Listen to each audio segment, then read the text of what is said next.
할렐루야. 아멘.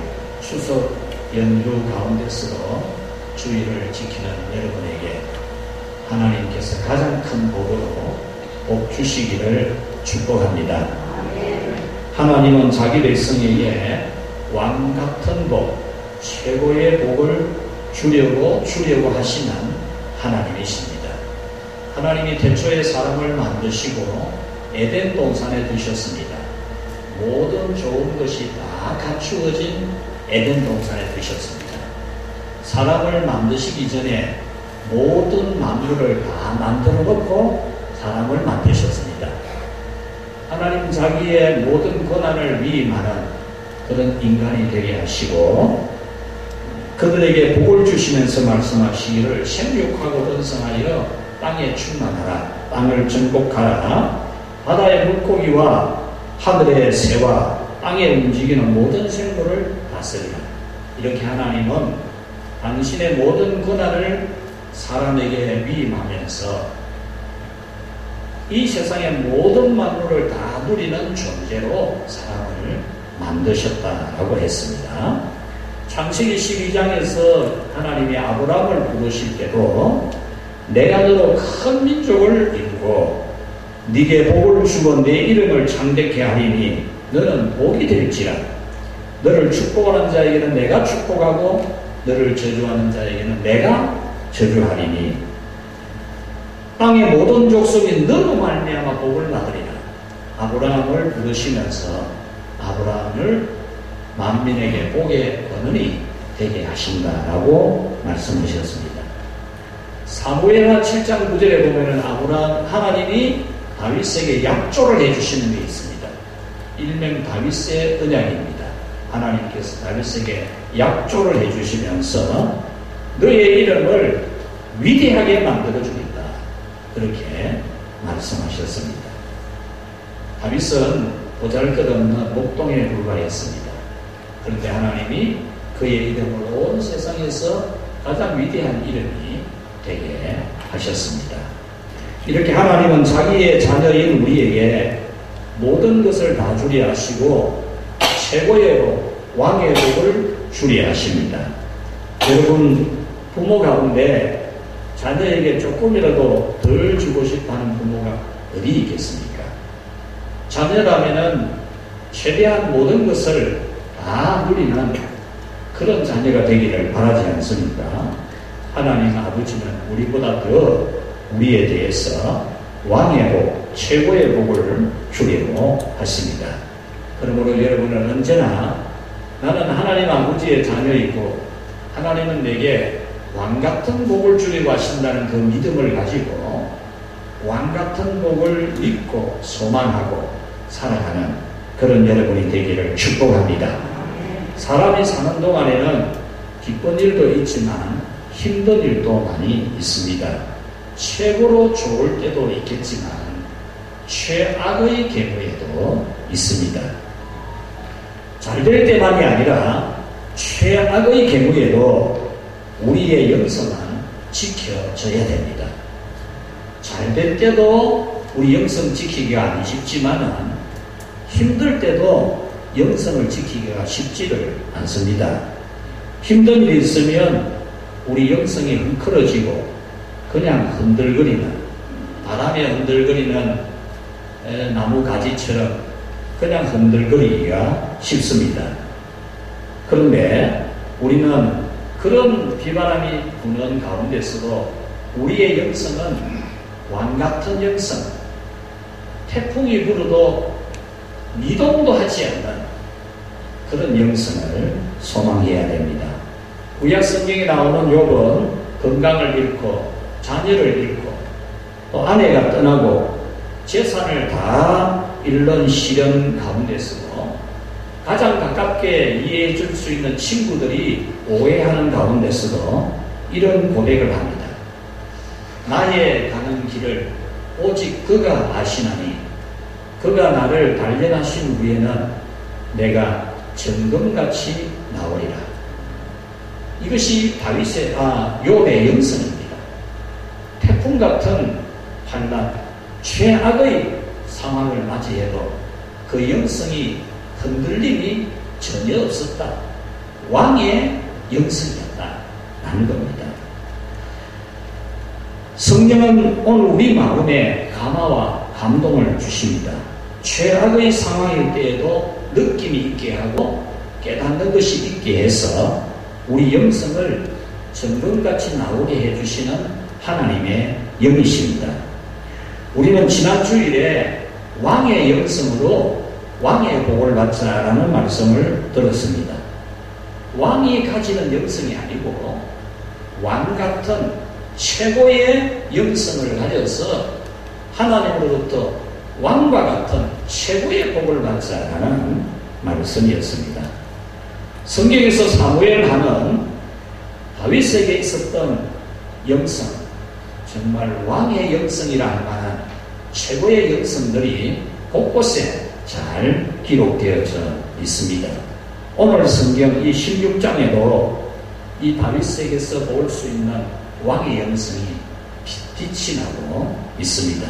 그래서 오늘도 왕의 영성으로 왕의 복을 받자는 두 번째 말씀을 전하려고 합니다. 첫 번째로 이 왕의 영성은 같이 합시다. 흔들리지 않는 영성. 흔들리지 않는 영성. 여러분, 최고의 영성은 흔들리지 않는 겁니다. 바람 분다고 흔들리고 환란이 있다고 흔들리고 그런 게 아니고 태풍이 불어도 미동도 안 하는 그런 영성이 바로 왕의 영성입니다. 오늘 이 다윗은 최악의 경우 이보다 더 추락할 수는 없는, 이보다 더 비참할 수는 없는 그런 최악의 경우이지만 그는 그 치욕 가운데서도 그는 영성이 조금도 안 흔들렸다는 겁니다. 본문 1절을 보면은 이 다윗이 얼마나 최악의 상황에 있었는지를 단적으로 보여주고 있습니다. 1절에 보면은 다윗이 마루턱을 지날 때에 라고 했습니다. 마루턱을 조금 지날 때라는 말입니다. 여기서 마루턱이라고 하는 것은 예루살렘성, 다윗 왕궁이 있는 예루살렘성을 빠져나오면 경사가 집니다. 경사. 그래서 골짜기를 만나게 되는데 그 골짜기를 기드론 골짜기라 그럽니다. 그 기드론 가장 낮은 골짜기를 지나면 다시 올라가는 언덕이 있어요. 그 언덕을 감람산이라 그럽니다. 감람나무가 많이 있기 때문에 감람산이라 그러는데 산이라고 보기보다는 언덕으로 보는 것이 더 적합합니다. 그러니까 예루살렘 성에서 성문을 빠져나오면 내리막길로 골짜기, 기드론 골짜기를 지나고 그 골짜기에서 다시 오르막길로 올라가면 이 감람산 능선을 넘어가는데 이제 막 그 능선을 조금 지났을 때라는 그런 뜻입니다. 쉽게 설명을 하자면 그 거리는 우리 늘푸른 교회에서 이 늘푸른 교회가 다윗이 살았던 왕궁, 예루살렘 성 안에 있는 왕궁이었다면 여기서 겨우 급하게 빠져나가는 다윗입니다. 다윗이 지금 반란을 만나서 반란군이 지금 왕궁으로 쳐들어올 그런 긴박한 상황에서 정보를 입수하고 급하게 도망쳐 나오는 겁니다. 급하게 도망쳐 나와가지고 겨우 지금 이 앞에 있는 큰 도로까지 가가지고 저 금호강 다리 건널 점, 그 정도가 바로 여기서 말하는 마루턱이라고 하는 거리입니다. 그러니까 얼마나 궁급한 상황입니까? 반란군들이 지금 왕궁으로 쳐들어오는 그 시점에 급하게 빠져나와서 지금 신발도 신지 못하고 맨발로 왕이 지금 울면서 도망가고 있는 중입니다. 그런데 어디까지 도망갔느냐? 겨우 저 금호강 다리 건너는 지점까지 도망간 겁니다.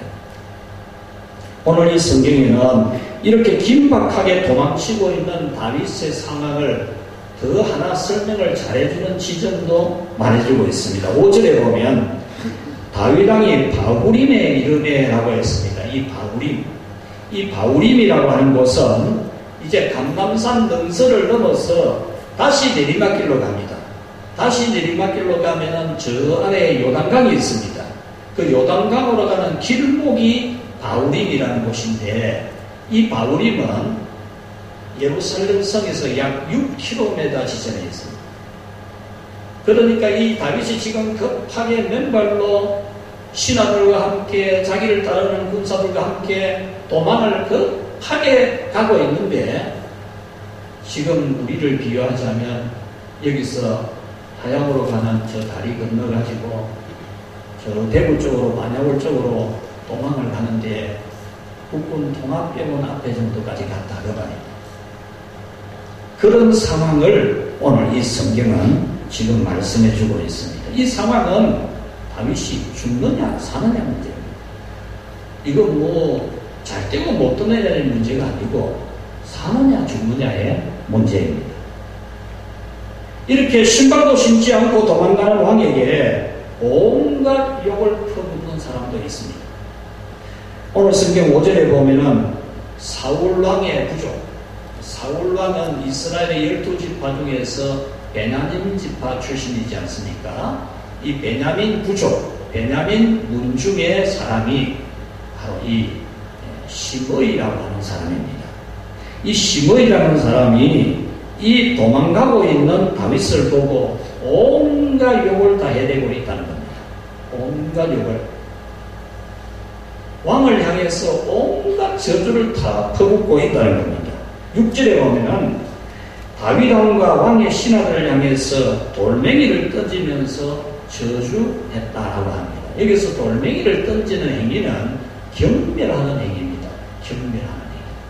그러니까 이 이스라엘의 왕이라는 다윗이 반란군 때문에 지금 왕궁에서 빠져나와서 도망을 치다가 시므이라는 사람을 만났는데, 이 시므이라는 사람이 물직에서 돌멩이를 막 집어 던지면서 왕을 향해서 온갖 욕을 다 퍼붓고 저주를 퍼붓는 그런 일을 당했다라는 겁니다.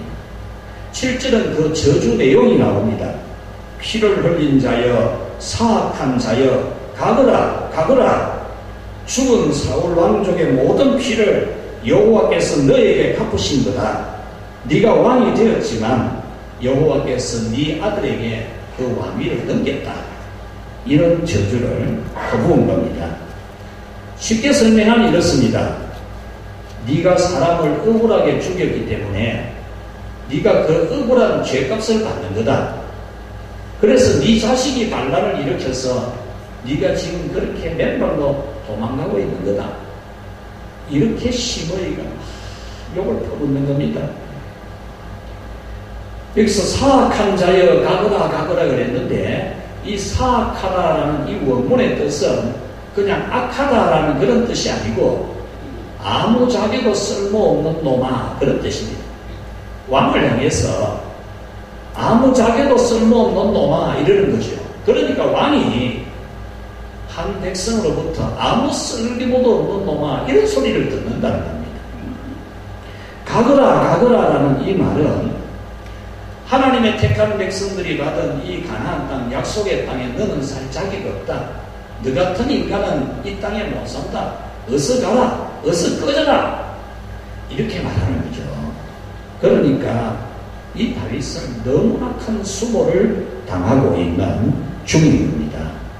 이렇게 사무엘하 16장은 이 다윗의 일생의 최악의 상황에 대하여 거듭 기록하고 있습니다. 1절에서 4절까지는 이 다윗 왕이 보통 지도자가 아니잖아요. 이 왕으로서 갖출 만한 자질을 다 갖춘 사람인데 남에게 쏟고 할 사람이 아니거든요. 다윗을 보면. 그런데 1절에서 4절까지는 다윗이 쏘갔다 하는 내용이 나옵니다. 쏘갔다. 누구에게 쏘느냐? 시바라고 하는 사람에게 쏘습니다. 이 시바라는 사람은 정치적 이 격변기에 이때에 자기의 이익을 얻기 위해서 다윗에게 선물을 가져옵니다. 다윗이 지금 마루톤 넘어가고 있는 중입니다. 우리 여기 금호 가을문 달인 지날 적 그 정도 지금 도망가고 있는 중에 이 시바라는 사람이 나귀 2마리를 가져옵니다. 나귀. 안장을 지어놓은, 그래서 이 다윗의 가족이 탈 수 있도록 나귀 2마리 하고, 그 다음에 떡 200덩어리, 금포도 100송이, 그 다음 여름 과일 100개, 포도주 한 가죽 부대, 이것을 가져옵니다. 왜냐하면 지금 반란군 때문에 급하게 도망치고 있는 이 다윗의 가족들과 그 군사들이 한 끼라도 식사를 할 수 있도록 지금 이렇게 준비를 해가는 겁니다. 얼마나 고마운 일입니까? 그런데 이 떡을 가져온 이 시바의 목적은 뭐냐? 지금 자기가 모시고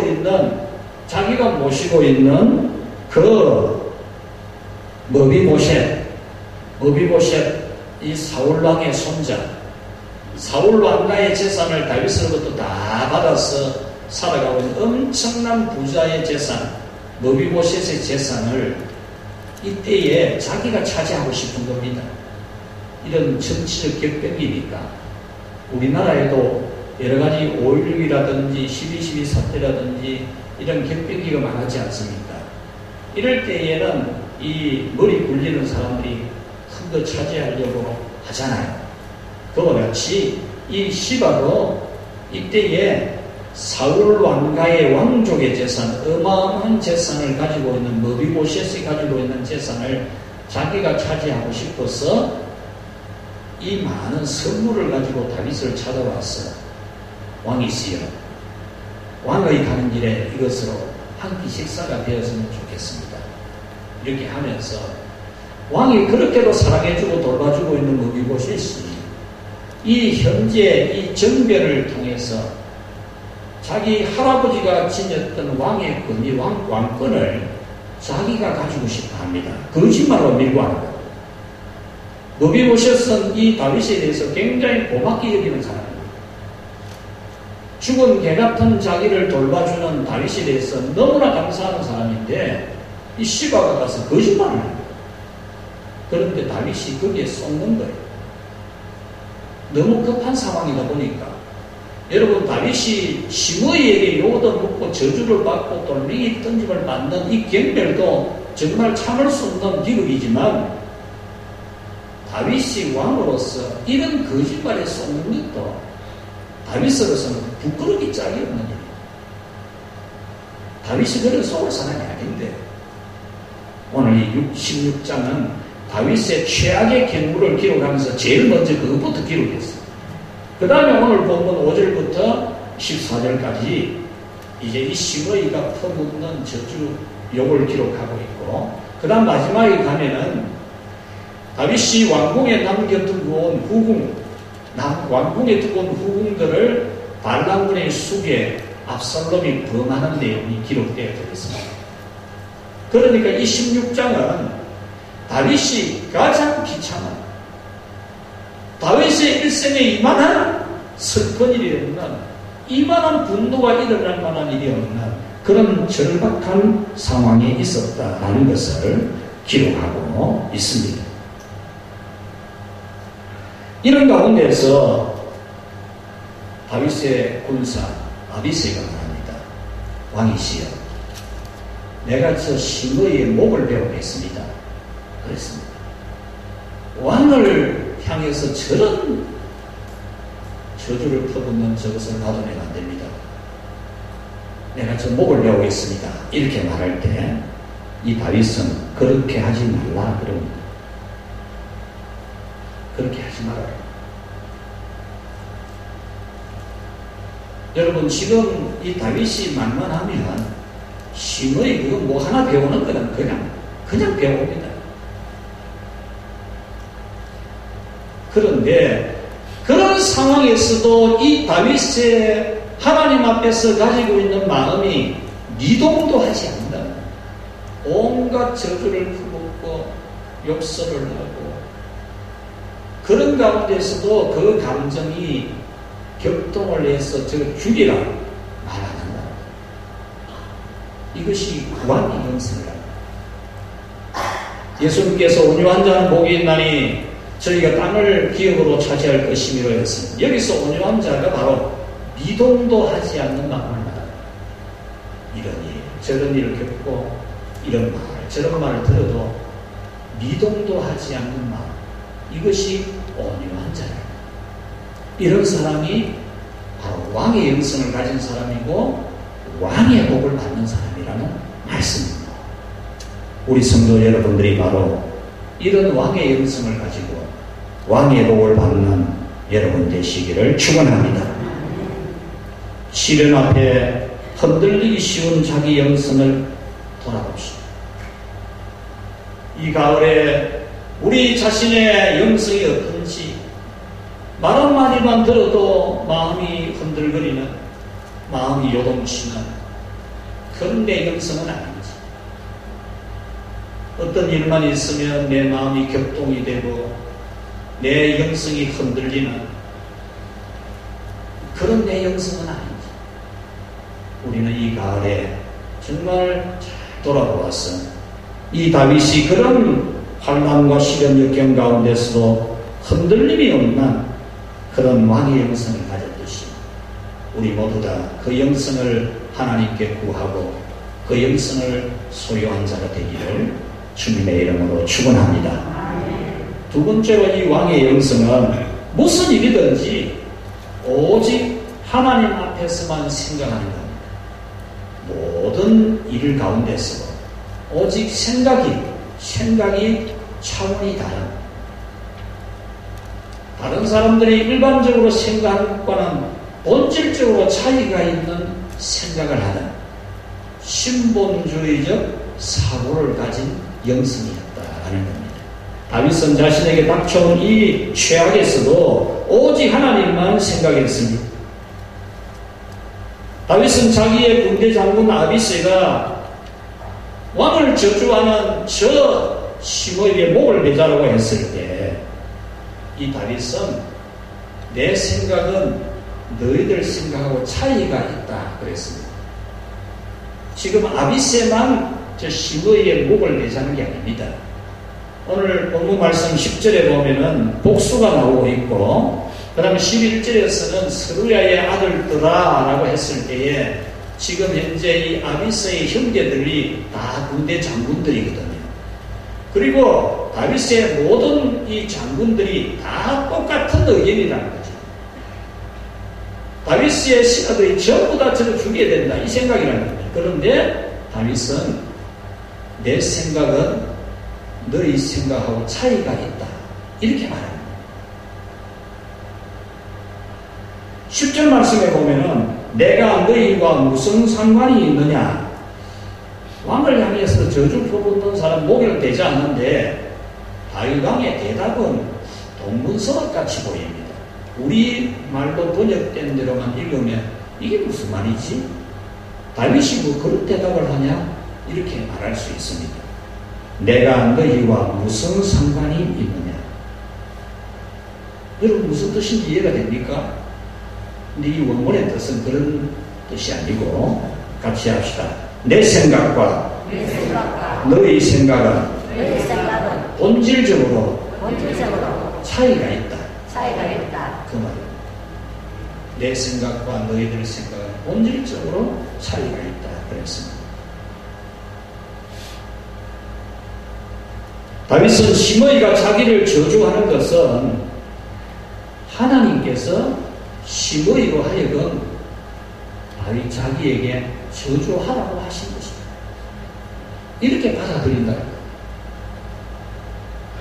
그러니까 지금 다윗의 신하들은 모두가 다 저 악한 놈, 저 나쁜 놈, 저 불의한 놈, 저 목을 베야 된다, 이 생각에 빠져 있는데 다윗은 하나님이 저 시므이의 입을 통해서 내가 저지른 죄에 대해서 저주하게 하고 경멸하게 하신 것이다, 자기는 그렇게 받아들인다는 거죠.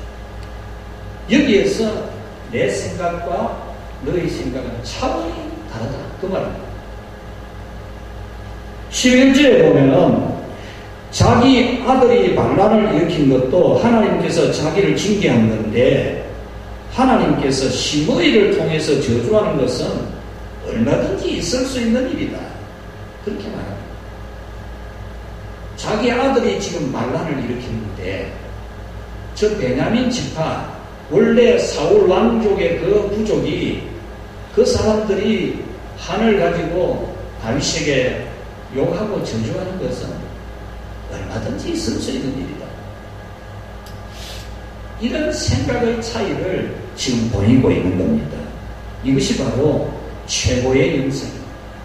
이것이 왕의 영성. 사랑하는 우리 성도 여러분, 이 가을에 이 영성을 소망하는 기도를 할 수 있기를 축원합니다. 생각 자체가 본질적으로 차이가 있는 사람. 모든 사람이 다 똑같이 생각하는 그런 생각이 아니라 생각에 차이가 있는 사람. 차원이 다른 생각을 하는 사람. 육적인 생각이 아니라, 육적인 차원의 생각이 아니라 영적인 차원, 영적인 차원의 생각을 하는, 가을은 생각하는 계절이라 합니다. 오늘 우리의 영성이 차원이 다른 생각을 하는, 눈에 보이고 귀에 들리고 격동되는 감정대로 생각하고 판단하고 입 열리는 대로 말하는 것이 아니라 내 마음의 생각에서부터 차이가 있는, 영적인 차이가 있는 그런 우리 영성이 되도록 하나님 앞에 두 손을 모두고 정말 묵묵히 기도에 들어가는 이 가을이 될 수 있기를 축복합니다. 이 다윗은 이런 생각을 합니다. 내가 지금 이 고난과 억울한 소리 듣는 것까지 잘 묵묵히 참으면 하나님께서 다시 은혜를 주실 것이다.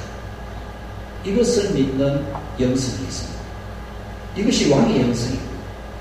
비단 내가 죄를 지어서 왕위에서 도망가야 되는 이 신체가 되었지만, 내가 요거도 먹을 일도 없지만, 억울하게 요거도 먹지만, 내가 이것을 통해서 회개하고 하나님 앞에 반성하고 뉘우치면 하나님은 다시 내게 은혜 줄 거다. 틀림없이 은혜 주실 거다.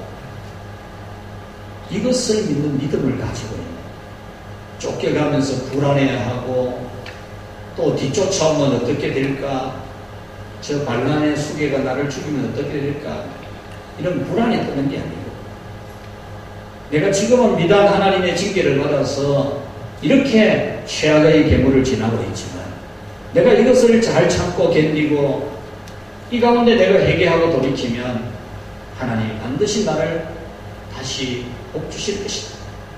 이 믿음을 견고히 가지고 있는 거죠. 이것이 왕의 영성이라는 겁니다.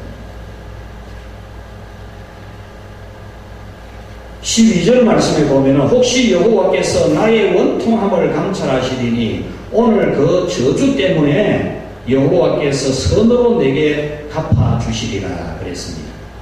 이 말씀도 조금 설명이 필요합니다. 여기서 나의 원통함을 감찰하시리니 라고 읽으면 하나님이 내 원통한 것을 보시고 다시 은혜 줄 것이라, 그렇게 읽혀지기가 쉽습니다. 그런데 이 원통이라는 이 단어, 히브리어 단어 아인이라는 단어인데, 이 단어는 사악한 죄라는 그런 뜻입니다. 그러니까 이 다윗이 나는 사악한 죄를 지은 것을 가지고 하나님 앞에 회개하는 마음으로 간다면, 내가 사악하게 지은 죄 때문에 이렇게 하나님의 징계를 받아서 반란군을 만나서 도망치고 있는, 이렇게 속임도 당하고 저주도 받고 욕도 얻어먹고 오만 애매한 소리 다 듣고 하는 이 가운데서 내가 지난날 지은 사악한 죄에 대해서 애통해하고 원통해하고 회개하고 뉘우치고 반성하면, 그리고 이 고난을 내가 묵묵히 신앙 영성으로 견뎌내면 하나님은 내게 반드시 복 주실 거다. 이렇게 믿는 거예요. 그래서 한 말이, 오늘 그 저주 때문에 여호와께서 선으로 내게 갚아주시리라.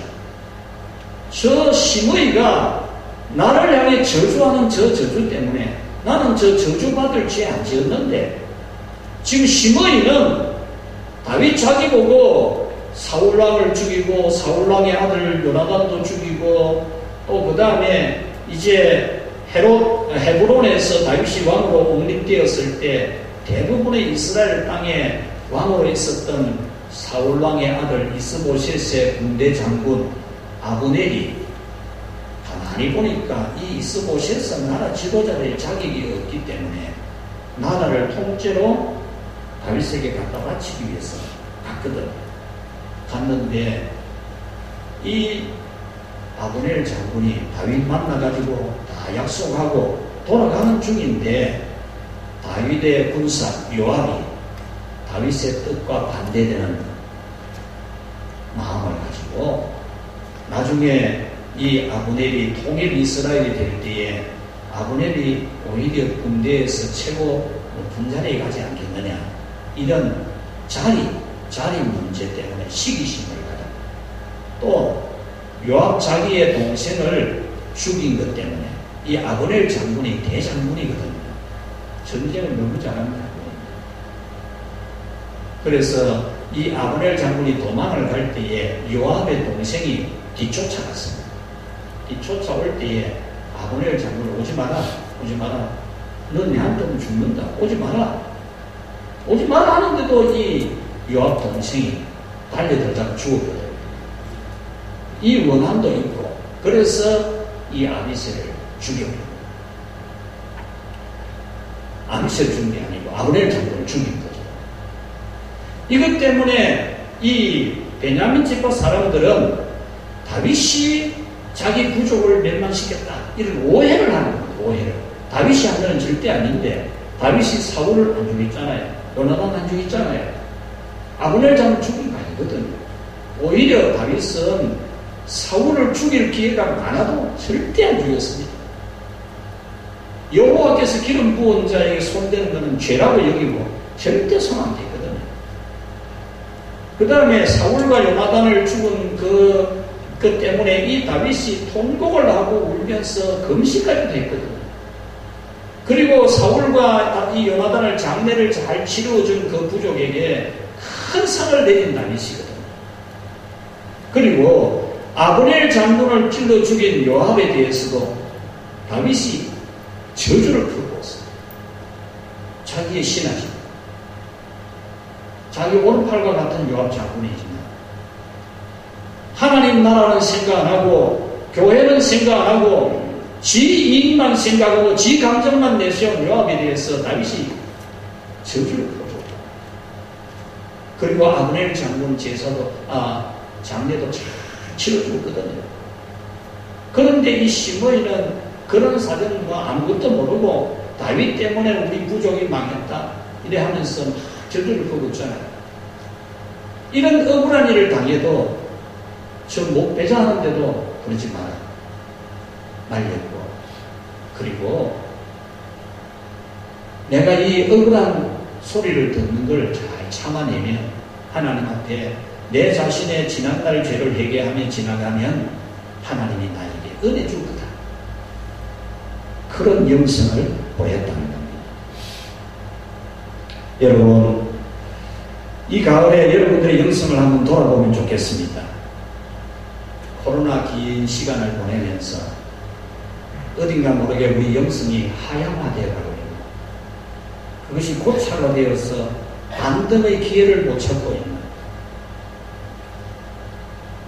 회복의 기회를 잡을 생각 마음도 별로 안 생기는 이런 시대를 지나는 여러분이 있지 않았는지 돌아보면서 조그마한 말만 있어도 마음이 격동되고 감정이 흔들리고 영성이 흔들리는 그런 영성이 아닌지, 하나님의 징계를 받으면서도 분하기만 하고 원통하기만 하고 괴롭기만 한 것은 아닌지 우리 자신을 잘 돌아보고 이 가을이 될 때 하나님은 우리에게 복을 주실 줄로 믿습니다. 말씀을 맺겠습니다. 우리의 삶은 때로 최악일 때도 있습니다. 정말 부끄러운 수치를 다 당하고 모든 욕을 다 먹을 때도 있고 그 와중에 억울한 말을 들을 때도 있습니다. 이런 때에 자기의 영성이 왕의 영성이 되도록 기도해야 됩니다.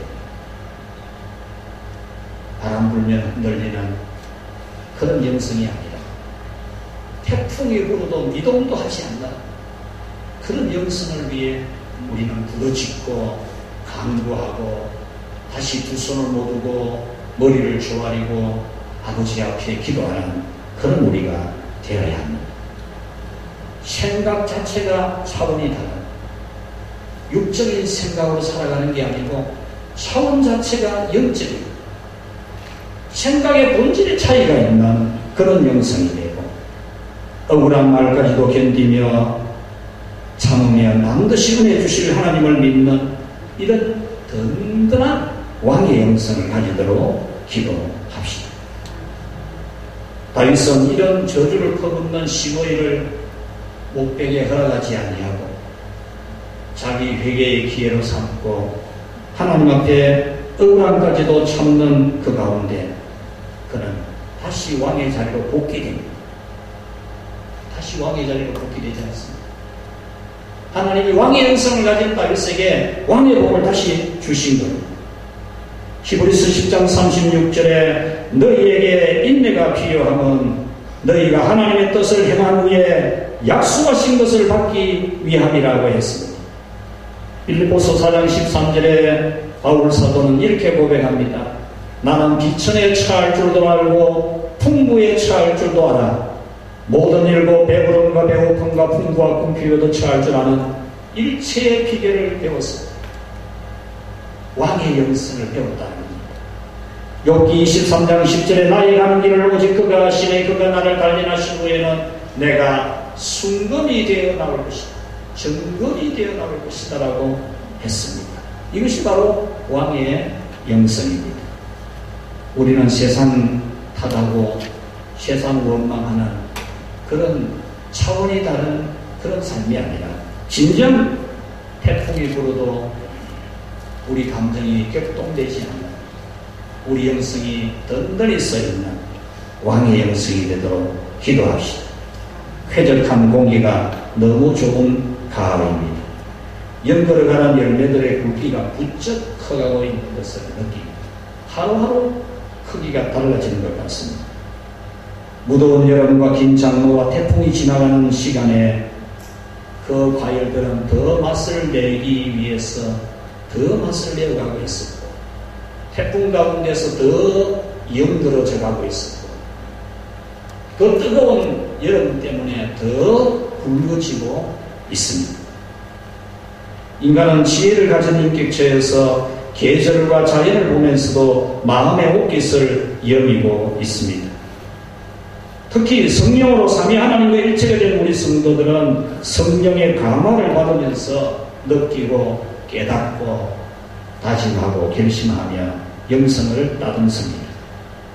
9월에 주시는 말씀을 따라서 우리의 영성이 왕의 영성이 되도록 우리 영성이 초라하지 않도록 정말 왕의 영성을 가지도록 작은 풍랑에도 주춤하고 머뭇거리고 흔들리는 것이 아니라 태풍에도 세상의 죄악과 환란의 바람에도 미동도 하지 않는 큰 영성을 소망해 봅시다. 다윗의 인생 최대의 시련에도 흔들리지 않는 거인의 영성을 오늘 우리가 본받았습니다. 분노할 일이 있을 때도 분노하지 않고 하나님 앞에서 자신을 돌보는 그런 우리가 되었습니다. 하나님이 우리를 높여주시는 영광의 복을 우리 늘 부흥교회 성도 여러분들 모두가 받게 되기를 주님의 이름으로 축원합니다. 우리 이 말씀 생각하면서 결심의 기도, 간절한 소원의 기도, 왕의 영성을 달라는 기도를 하겠습니다. 하나님 아버지여 감사합니다. 우리를 하나님이 구원하여 주셨고 영생의 복을 주셨고 하나님 자녀의 복을 주셨는데 우리에게 모든 복을 다 주게 하시는 하나님이신데 우리는 이 땅을 살아가는 날 동안 여러 가지 환난과 시련의 바람을 만나며 죄악의 계물을 지날 때도 있습니다. 하오나 그 또한 하나님의 선한 섭리이며 그 가운데서 우리에게 행하실 놀라운 계획이 있는 줄로 믿습니다. 아버지께서 요업에게 그 모든 시련이 있었지만 그것이 도리어 그의 믿음이 정금같이 나오게 하는 기회가 되고 그의 본연의 갑절의 복을 받게 하신 같이 하나님이여 오늘 이 다윗이 이 궁급한 상황을 지나지만 그가 그 상황 가운데서도 왕의 영성을 지켜낼 때에 주께서 다시가 왕의 복을 주셨던 것처럼 오늘 이 시대의 세월을 지나가 이 큰 폭풍의 바람을 만나는 이 전염병과 또 이 세상의 여러가지 흐름의 바람을 만나는 우리들이지만 이 가운데서 우리의 영성이 왕의 영성이 되게 하시옵고 껍떡하지 않는 영성이 되게 해주시옵시고 합력의 선을 이루실 하나님을 믿는 영성이 되게 하시옵고 우리가 다 왕의 복을 받는 저희들 다 되게 하여 주시옵소서. 예수님의 이름으로 기도하옵나이다. 아멘.